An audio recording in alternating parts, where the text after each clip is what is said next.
આ રીતે ભગવાનના વચન સાંભળી અર્જુન બોલ્યા, હે ભગવાન, મારા પર અનુકૃપા કરીને આપે જે પરમ ગોપનીય અધ્યાત્મ વિષયક ઉપદેશ કહ્યો એનાથી મારું આ અજ્ઞાન નાશ પામી ચૂક્યું છે. કેમ કે હે કમલનયન, મેં આપની પાસેથી ભૂતોની ઉત્પત્તિ અને પ્રલય વિસ્તારપૂર્વક સાંભળ્યા તથા આપનો અવિનાશી મહિમા પણ સાંભળ્યો. હે પરમેશ્વર, આપ પોતાને જેવા કહો છો એ ખરેખર એમ જ છે. છતાં પણ હે પુરુષોત્તમ, આપના જ્ઞાન, ઐશ્વર્ય, શક્તિ, બળ, વીર્ય અને તેજથી યુક્ત ઈશ્વરીય રૂપને હું પ્રત્યક્ષ જોવા માંગુ છું. હે પ્રભુ, જો મારા વડે આપનું એ સ્વરૂપ જોવાનું શક્ય છે એમ આપ માનતા હો તો હે યોગેશ્વર, આપ પોતાના એ અવિનાશી સ્વરૂપનું મને દર્શન કરાવો. આ રીતે અર્જુને પ્રાર્થના કરવાથી શ્રી ભગવાન બોલ્યા, હે પાર્થ, હવે તું મારા સેંકડો હજારો વિવિધ પ્રકારના વિવિધ રંગી તથા વિવિધ આકૃતિઓના અવલૌકિક રૂપોને જો. અને હે ભરતવંશી, મારામાં અદિતિના 12 પુત્રોને, 8 વાસુઓને, 11 રુદ્રોને, 2 અશ્વની કુમારોને અને 49 મરુદગણોને જો તથા બીજા પણ ઘણા બધા આ પહેલાં ન જોયેલા આશ્ચર્યમય રૂપોને જો. અને હે ગુડાકેશ, હમણાં જ આ મારા શરીરમાં એક સ્થળે રહેલા ચર અને અચર સહિત આખા જગતને જો તથા બીજું પણ જે કંઈ જોવા ઈચ્છતો હોય એ જો. પરંતુ મને તું આ પોતાના સ્થૂળ ચક્ષુઓથી જોઈ શકવા ચોક્કસપણે સમર્થ નથી, માટે હું તને અવલૌકિક ચક્ષુ આપું છું. એનાથી તું મારી ઈશ્વરીય યોગ શક્તિને જો. સંજય બોલા, હે રાજન, મહાયોગેશ્વર તેમજ સર્વ પાપોને હરનાર ભગવાન હરિએ આમ કહ્યા પછી અર્જુનને પરમ ઐશ્વર્યયુક્ત દિવ્ય સ્વરૂપ દેખાડ્યું. અને આ અનેક મુખ અને નેત્રો ધરાવનાર, અનેક અદ્ભુત દર્શનવાળા, ઘણા બધા દિવ્ય આભૂષણોથી યુક્ત અને કેટલાય ઉગામેલા દિવ્ય આયુધો, હાથોમાં ધારણ કરેલા દિવ્ય માળા તેમજ વસ્ત્રોને ધારણ કરેલા તથા જેમના શ્રી વિગ્રહમાંથી દિવ્ય ચંદનની પરિમળ પ્રસરી રહી છે એવા બધી જ જાતના આશ્ચર્યોથી યુક્ત સીમા વિનાના અને સર્વ તરફ જેમના મુખો છે એવા વિરાટ સ્વરૂપ પરમદેવ પરમેશ્વરને અર્જુને જોયા. અને હે રાજન, આકાશમાં હજારો સૂર્યોના એક સાથે ઉદય થવાને લીધે જે પ્રકાશ ઉપજે તે પણ એ વિશ્વરૂપ પરમાત્માના પ્રકાશના જેટલો ભાગ્ય જ હશે. પાંડુપુત્ર અર્જુને એ વખતે અનેક પ્રકારે વિભાજિત આખા જગતને દેવોનાયક દેવ ભગવાન શ્રી કૃષ્ણના એ શરીરમાં એક સ્થળે રહેલું જોયું. અને ત્યાર પછી આશ્ચર્યમાં ડૂબેલા અને હર્ષપુલકિત થયેલા તે ધનંજય પ્રકાશમાન વિશ્વ સ્વરૂપ પરમાત્માને શ્રદ્ધા અને ભક્તિ સાથે મસ્તક નમાવીને હાથ જોડી સ્તુતિ કરવા લાગ્યા. અર્જુન બોલ્યા, હે દેવ, હું આપના શ્રી વિગ્રહમાં સઘળા દેવોને તથા અનેક ચરાચર પ્રાણીઓના સમૂહોને, કમળના આસન પર બિરાજેલા બ્રહ્માને, મહાદેવને, સમસ્ત ઋષિઓને અને દિવ્ય સર્પોને જોઉં છું. અને હે સકળ વિશ્વના સ્વામી, આપને અસંખ્ય ભુજા, ઉદર, મુખ અને નેત્ર ધરાવનાર તેમજ સર્વ તરફ અનંત રૂપો ધરાવતા જોઉં છું. આખું વિશ્વ જ જેનું સ્વરૂપ છે એવા હે વિશ્વરૂપ, હું આપના ન તો અંતને જોઉં છું, ન તો મધ્યકને, ન તો આદિને પણ. અને હે વિષ્ણુ, આપને હું મુકુટધારી, ગદાધારી અને ચક્રધારી, બધી બાજુએ પ્રકાશમાન તેમજ પુંજ સ્વરૂપ, ધગધગતા અગ્નિ અને સૂર્ય જેવા તેજસ્વી, મુશ્કેલીથી જોઈ શકાય એવા તેમજ બધી બાજુએ અમાપ સ્વરૂપે જોઉં છું. માટે હે ભગવાન, આપ જ જાણવા યોગ્ય પરમ અક્ષર એટલે કે પરબ્રહ્મ પરમાત્મા છો. આપ જ આ જગતના પરમ આશ્રય છો. આપ જ શાશ્વત ધર્મના રક્ષક છો અને આપ જ અવિનાશી સનાતન પુરુષ છો એવો મારો મત છે. હે પરમેશ્વર, હું આપને આદિ, મધ્ય અને અંત વિનાના અનંત સામર્થ્ય ધરાવનાર, અપાર ભુજાઓ ધરાવતા, ચંદ્ર સૂર્યરૂપી નેત્રો ધરાવતા, પ્રદીપ્ત અગ્નિરૂપી મુખ ધરાવતા અને પોતાના તેજથી આ બ્રહ્માંડને સંતાપતા જોઉં છું. અને હે મહાત્મા સ્વર્ગ અને પૃથ્વીની વચ્ચેનું આ સંપૂર્ણ આકાશ તથા સઘળી દિશાઓ એકમાત્ર આપનાથી જ વ્યાપેલા છે, તેમજ આપના આ અદ્ભુત અને ભયાવહ રૂપને જોઈને ત્રણેય લોક ભયના માર્યા અતિ વ્યથિત થઈ રહ્યા છે. અને હે ગોવિંદ, પેલા દેવતાઓના સમૂહો આપનામાં પ્રવેશી રહ્યા છે તથા કેટલાક ભયના માર્યા હાથ જોડીને આપના નામ અને ગુણોનું ગાન કરી રહ્યા છે. અને મહર્ષિ તેમજ સિદ્ધોના સમુદાયો કલ્યાણ થાવ એમ કહીને કેટલાય ઉત્તમ સ્તોત્રો દ્વારા આપની સ્તુતિ કરી રહ્યા છે. અને હે પરમેશ્વર, જે 11 રુદ્રો અને 12 આદિત્યો તથા 8 વસુઓ, 12 સાધ્યો, 10 વિશ્વે દેવો, 2 અશ્વની કુમારો, મરુદગણ અને પિતૃઓના સમુદાય તથા ગંધર્વ, યક્ષ, રાક્ષસ અને સિદ્ધોના સમુદાયો છે, એ બધા ઈચ્છક થઈને આપને જોઈ રહ્યા છે.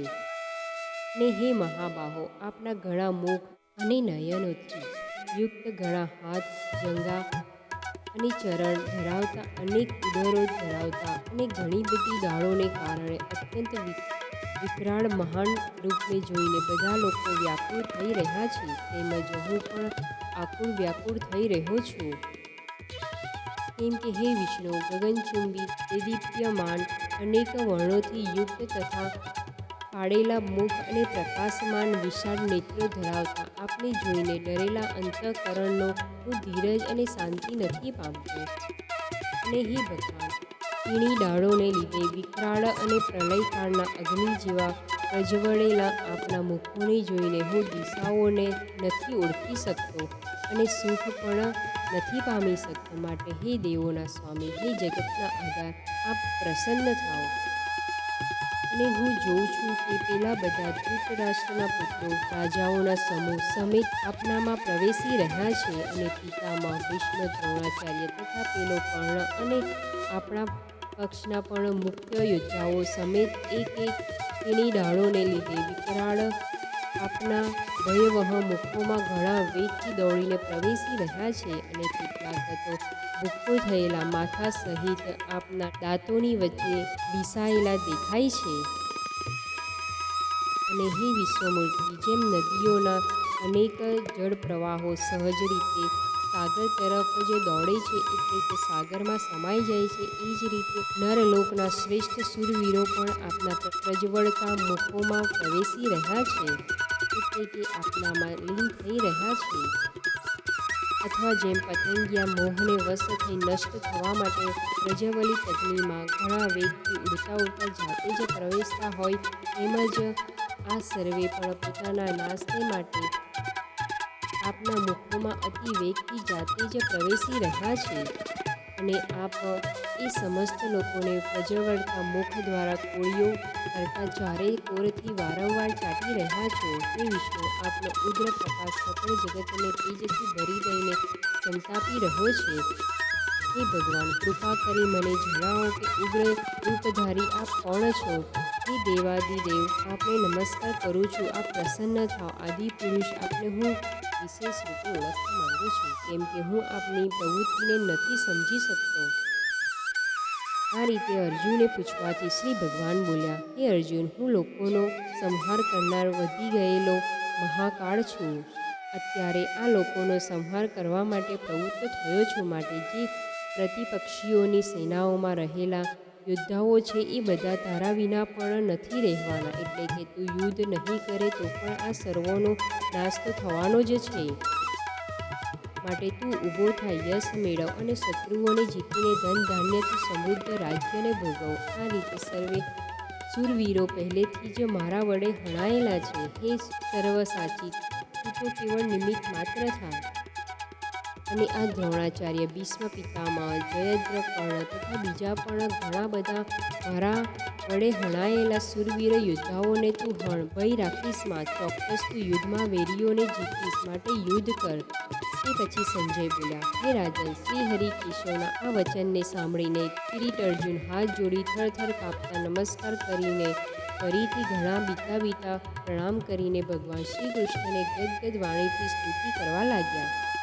અર્જુન ફરીથી સ્તુતિ કરતા બોલ્યા, હે અંતર્યામી, એ યોગ્ય જ છે કે આપના નામ, ગુણ અને પ્રભાવના કીર્તનથી વિશ્વ ઘણું હરખાઈ રહ્યું છે અને પ્રેમ વિહવળ પણ થઈ રહ્યું છે. તેમજ ભય પામેલા રાક્ષસો આમ તેમ નાસી રહ્યા છે તથા સર્વે સિદ્ધ ગણોના સમૂહો નમસ્કાર કરી રહ્યા છે.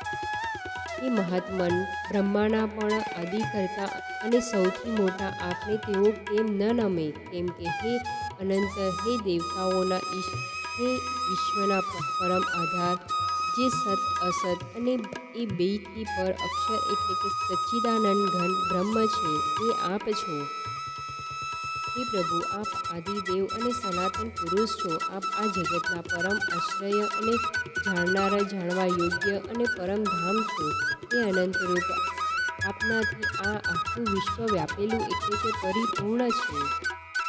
અને હે હરિ, આપ વાયુ, યમ, અગ્નિ, વરુણ, ચંદ્રમા અને પ્રજાના સ્વામી બ્રહ્મા છો તથા બ્રહ્માના પણ પિતા છો. આપને વારંવાર નમસ્કાર, હજારો વાર નમસ્કાર તથા ફરી પાછા એથી પણ વધારે વાર નમસ્કાર. હે અનંત સામર્થ્ય ધરાવનાર, આપને આગળથી તેમજ પાછળથી પણ નમસ્કાર. હે સર્વના આત્મા, આપને બધી જ બાજુથી નમસ્કાર કરું છું. કેમ કે અનંત પરાક્રમી આપ આખા બ્રહ્માંડને વ્યાપીને રહેલા છો, માટે આપ જ સર્વરૂપ છો. હે પરમેશ્વર, આપના આ પ્રભાવને નથી જાણતા તેમ તમે મારા સખા છો એમ માનીને પ્રેમથી કે પ્રમાદથી પણ મેં હે કૃષ્ણ, હે યાદવ, હે સખા એ પ્રમાણે જે કંઈ વગર વિચારે અવજ્ઞાનપૂર્વક કહ્યું છે. અને હે અચ્યુત, આપ જે મારા વડે વિનોદ ખાતર વિહાર, શય્યા, આસન અને ભોજન આદિ કરતી વખતે એકાંતમાં કે પછી એ સખાઓની સામે પણ અપમાનિત કરવામાં આવ્યા છો, એ સર્વ અપરાધો અપ્રેમ્ય સ્વરૂપ એટલે કે અચિંત્ય પ્રભાવના આપને હું ક્ષમા કરવાની પ્રાર્થના કરું છું. હે વિશ્વેશ્વર, આપ આ ચરાચર જગતના પિતા, સૌથી મોટા ગુરુ અને ઘણા પૂજનીય છો. હે અતુલ પ્રભાવ ધરાવનાર, ત્રણેય લોકોમાં આપના સમાન પણ બીજો કોઈ નથી. પછી ચડિયાતો તો ક્યાંથી હોઈ શકે? માટે હે પ્રભુ, હું શરીરને સારી પેઠે ચરણોમાં નિવેદિત કરીને પ્રણામ કરીને સ્તુતિને યોગ્ય આપ ઈશ્વરને પ્રસન્ન થવા માટે પ્રાર્થું છું. હે દેવ, પિતા જેમ પુત્રના, સખા જેમ સખાના અને પતિ જેમ પ્રિયતમા પત્નીના અપરાધોને સહી લે છે, તેમજ આપ પણ મારા અપરાધ સહી લેવા યોગ્ય છો. હે વિશ્વમૂર્તિ, હું પહેલાં ન જોયેલા આપના આ આશ્ચર્યમય રૂપને જોઈને હરખાઈ પણ રહ્યો છું અને મારું મન ભયને લીધે ઘણું વ્યાકુળ પણ થઈ રહ્યું છે. માટે આપ પોતાનું પેલું ચતુર્ભુજ વિશ્વરૂપ જ મને દર્શાવો. હે દેવેશ, હે જગતનિવાસ, પ્રસન્ન થાવ.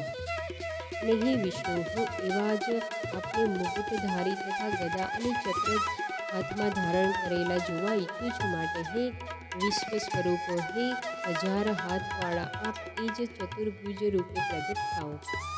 આ રીતે અર્જુનની પ્રાર્થના સાંભળી શ્રી ભગવાન બોલ્યા, હે અર્જુન, તારા પર અનુગ્રહ કરીને મેં પોતાની યોગ શક્તિના પ્રભાવે આ મારું ઉત્કૃષ્ટ તેજોમય સ્વરૂપનું આદિ અને અસીમ વિરાટ રૂપ તને દર્શાવ્યું છે, જેને તારા સિવાય બીજા કોઈએ પહેલાં નહોતું જોયું.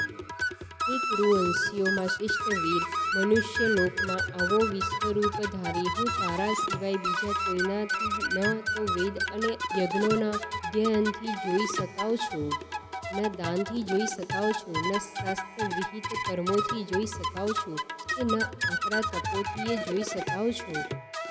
મારા આવા આ વિકરાળ રૂપને જોઈને તને વ્યાકુળતામાં થાવ અને મૂળ ભાવપણમાં થાવ. તું નિર્ભય અને પ્રતિયુક્ત મનવાળો થઈને એ જ મારા આ શંખ, ચક્ર, ગદા, પદધારી ચતુર્ભુજ રૂપને ફરીથી જો. તે પછી સંજય બોલ્યા, હે રાજન, વાસુદેવ શ્રી હરિએ અર્જુનને આ પ્રમાણે કહીને પાછું એવું જ પોતાનું ચતુર્ભુજ રૂપ દર્શાવ્યું અને પછી મહાત્મા શ્રી કૃષ્ણ સૌમ્યમૂર્તિ થઈને આ ભય પામેલા અર્જુનને ધીરજ બંધાવી. તે પછી અર્જુન બોલ્યા, હે જનાર્દન, આપના આ પરમ શાંત મનુષ્ય રૂપને જોઈને હવે હું સ્થિર ચિત્ત થઈ ગયો છું અને પોતાની સ્વાભાવિક સ્થિતિને પામી ચૂક્યો છું. આ પ્રકારના અર્જુનના વચન સાંભળી શ્રી ભગવાન બોલ્યા, હે અર્જુન, મારું જે ચતુર્ભુજ રૂપ તે જોયું છે એ સુદર્શ છે, એટલે કે એના દર્શન થવા ઘણા દુર્લભ છે. દેવતાઓ પણ સદા આ રૂપના દર્શનની પૂર્ણ રાયતા કરે છે. અને હે અર્જુન, જેવા તે મને જોયા એવા ચતુર્ભુજ રૂપધારી હું ન તો વેદોથી જોઈ શકાઉં છું, ન તપથી જોઈ શકાઉં છું, ન દાનથી જોઈ શકાઉં છું, કે ન યજ્ઞથી એ જોઈ શકાઉં છું. પરંતુ હે પરમ તપ અર્જુન, અનન્ય ભક્તિ દ્વારા આવો ચતુર્ભુજ રૂપધારી હું પ્રત્યક્ષ દેખાવા માટે, તત્વથી જાણવા માટે તથા પ્રવેશ કરવા માટે એટલે કે એકાંત ભાવે પ્રાપ્ત થવા માટે પણ સત્ય છું. હે પાંડુપુત્ર, જે કેવળ મારે જ ખાતર ઘણા કર્તવ્ય કર્મોને કરનારો છે, મારે પરાયણ છે, મારો ભક્ત છે, આ શક્તિ વિનાનો છે અને સર્વ પ્રાણીઓ પ્રત્યે વેરભાવથી રહિત છે, એ અનન્ય ભક્તિયુક્ત માણસ મને જ પામે છે. વિશ્વરૂપ દર્શન યોગ નામનો 11મો અધ્યાય સમાપ્ત. ગીતા મહાત્મ્ય.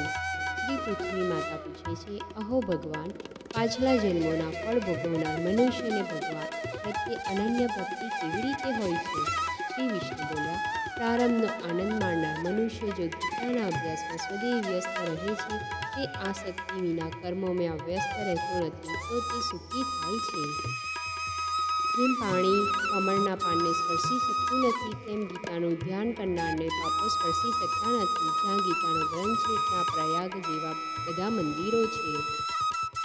જ્યાં ગીતાનો ઉપદેશ કરવામાં આવે છે, ત્યાં બધા દેવતાઓ, ઋષિઓ, યોગીઓ, પાર્ષદો, નાગો, ગોપીઓ વગેરે રહે છે.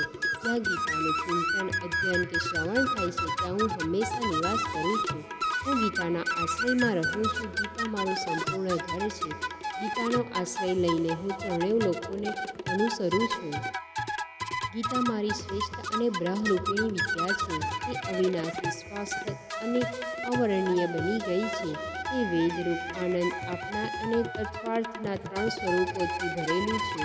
તે સચ્ચિદાનંદ શ્રી કૃષ્ણે અર્જુનને અંગત રીતે કહ્યું હતું. જે વ્યક્તિ ગીતાના 18 અધ્યાયનો હંમેશા સ્થિર ચિત્તે જપ કરે છે, તે બ્રહ્મપદનો અધિકારી બને છે. ગીતાના અડધા ભાગનો પાઠ કરનારને પણ ગાયના દાન જેટલો લાભ થાય છે. બીજા ભાગનો પાઠ કરનારને ગંગા સ્નાનનું ફળ મળે છે અને છઠ્ઠા ભાગનો પાઠ કરનારને સોમયોગનું પણ લાભ થાય છે. તે ભક્તિ સાથે દરરોજ 1 અધ્યાયનો પણ પાઠ કરે છે. રુદ્રલોકને પામે, તે વિશ્વને પ્રાપ્ત કરે છે અને તે શિવજી માનવમાં આવે છે. જે કોઈ ભાવિક ગીતાના 1 અધ્યાય, 1 શ્લોક કે 1 ચરણના માર્ગે ચાલે છે, તે પણ આ પૃથ્વી પર મન્વંતર સુધી માનવ શરીર મળે છે. જે મનુષ્ય ગીતાના 10, 7, 5, 4, 3, 2, 1 કે અડધા શ્લોકનો નિયમિત પાઠ કરે છે, તે 10,000 વર્ષ સુધી ચંદ્રલોકની પ્રાપ્તિ કરે છે. અને ગીતાના ઉચ્ચારણથી સંહાર કરે છે, તે ઉત્તમ ગતિ પામે છે. જો કોઈ મહાન પાપી પણ ગીતા શ્રવણમાં વિલિપ્ત થાય છે, તો તે ભગવાન વિષ્ણુ સાથે વૈકુંઠનો આનંદ માણે છે. જે મનુષ્ય ગીતાના અર્થનું ધ્યાન કરે છે, તે અનેક કર્મો કરવા છતાં પણ જ્ઞાની બનીને જીવનમાંથી મુક્ત થઈ જાય છે અને દેહ છોડ્યા પછી પરમપદને પ્રાપ્ત કરે છે. જનકાદિ અનેક રાજાઓ ગીતા જ્ઞાનનો આશ્રય લઈને પાપરહિત થયા છે. આ લોકોમાં તેમનું સન્માન અને તે સર્વોચ્ચ પદ પર પહોંચી ગયા છે. જે વ્યક્તિ ગીતાનો પાઠ કરીને ગીતાના મહાત્મ્યનો પાઠ નથી કરતો, તેનો ગીતાનો અભ્યાસ નિષ્ફળ જાય છે. જે આ મહામય સહિત ગીતાનો અભ્યાસ કરે છે, તે ઉપરોક્ત ફળને પ્રાપ્ત કરે છે અને તે દુર્લભ ગતિ પ્રાપ્ત કરે છે. ઇતિ શ્રી વારાહ પુરાણે ગીતા મહાત્મ્ય સંપૂર્ણમ.